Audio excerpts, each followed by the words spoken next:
Book of Exodus, chapter 22. If a man steals an ox or a sheep and kills it or sells it, he shall pay 5 oxen for an ox and 4 sheep for a sheep. If the thief is found breaking in and is struck so that he dies, there shall be no guilt of bloodshed for him. If the sun has risen on him, he is guilty of bloodshed. He shall make restitution. If he has nothing, then he shall be sold for his theft. If the stolen property is found in his hand alive, whether it is ox, donkey, or sheep, he shall pay double. If a man causes a field or vineyard to be eaten by letting his animal loose, and it grazes in another man's field, he shall make restitution from the best of his own field and from the best of his own vineyard. If fire breaks out and catches in thorns so that the shocks of grain, or the standing grain, or the field are consumed, he who kindled the fire shall surely make restitution. If a man delivers to his neighbor money or stuff to keep, and it is stolen out of the man's house, if the thief is found, he shall pay double. If the thief isn't found, then the master of the house shall come near to God to find out whether or not he has put his hand on his neighbor's goods. For every matter of trespass, whether it is for ox, for donkey, for sheep, for clothing, or for any kind of lost thing, about which one says, "This is mine," the cause of both parties shall come before God. He whom God condemns shall pay double to his neighbor. If a man delivers to his neighbor a donkey, an ox, a sheep, or any animal to keep, and it dies, or is injured, or driven away, no man seeing it, the oath of Yahweh shall be between them both. He has not put his hand on his neighbor's goods, and its owner shall accept it, and he shall not make restitution. But if it is stolen from him, the one who stole shall make restitution to its owner. If it is torn in pieces, let him bring it for evidence. He shall not make good that which was torn. If a man borrows anything of his neighbor's, and it is injured or dies, its owner not being with it, he shall surely make restitution. If its owner is with it, he shall not make it good. If it is a leased thing, it came for its lease.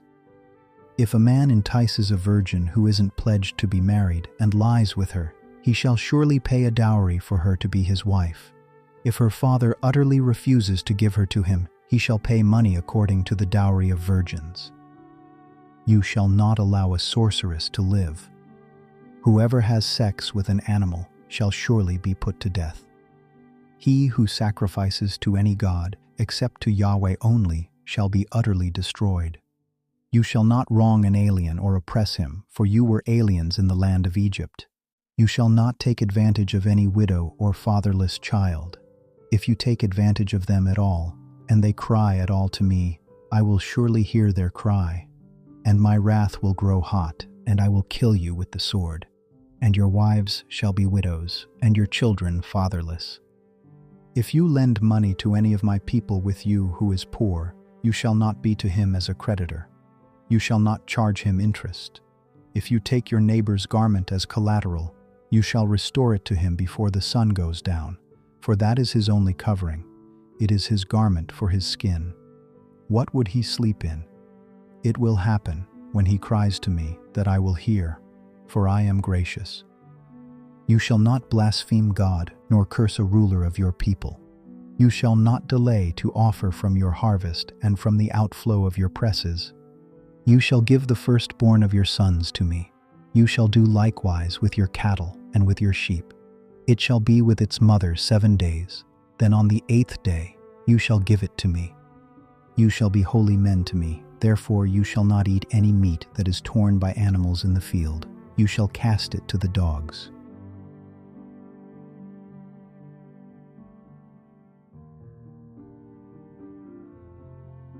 Book of Exodus, chapter 23. You shall not spread a false report. Don't join your hand with the wicked to be a malicious witness. You shall not follow a crowd to do evil. You shall not testify in court to side with a multitude to pervert justice. You shall not favor a poor man in his cause. If you meet your enemy's ox or his donkey going astray, you shall surely bring it back to him again. If you see the donkey of him who hates you fallen down under his burden, don't leave him. you shall surely help him with it. You shall not deny justice to your poor people in their lawsuits. Keep far from a false charge, and don't kill the innocent and righteous, for I will not justify the wicked. You shall take no bribe, for a bribe blinds those who have sight and perverts the words of the righteous. You shall not oppress an alien, for you know the heart of an alien, since you were aliens in the land of Egypt. For 6 years you shall sow your land, and shall gather in its increase, but the 7th year you shall let it rest and lie fallow, that the poor of your people may eat, and what they leave the animal of the field shall eat. In the same way you shall deal with your vineyard and with your olive grove.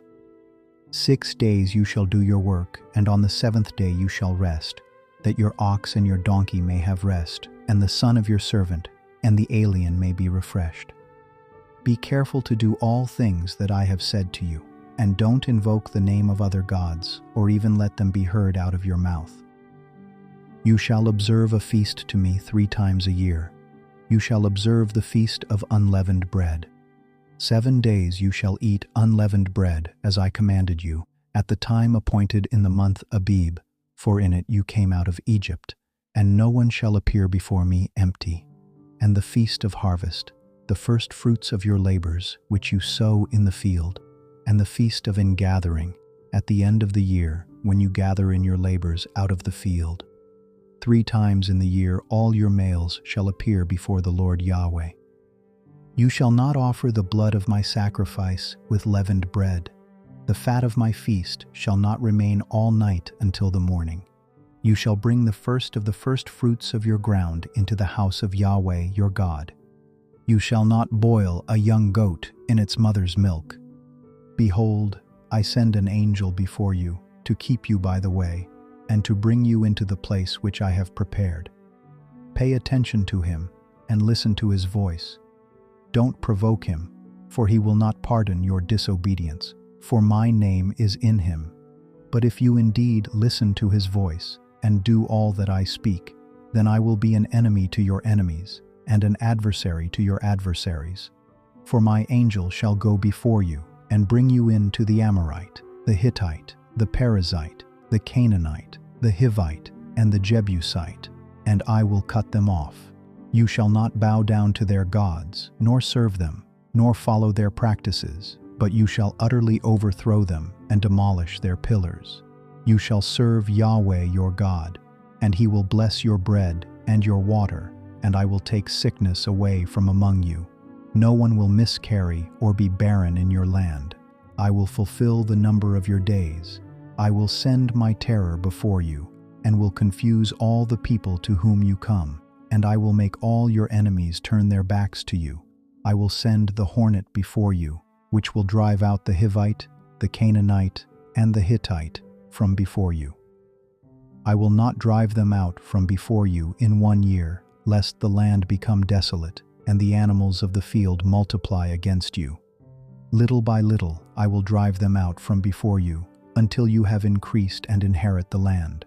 I will set your border from the Red Sea, even to the sea of the Philistines, and from the wilderness to the river, for I will deliver the inhabitants of the land into your hand, and you shall drive them out before you.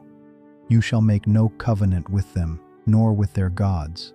They shall not dwell in your land, lest they make you sin against me. For if you serve their gods, it will surely be a snare to you.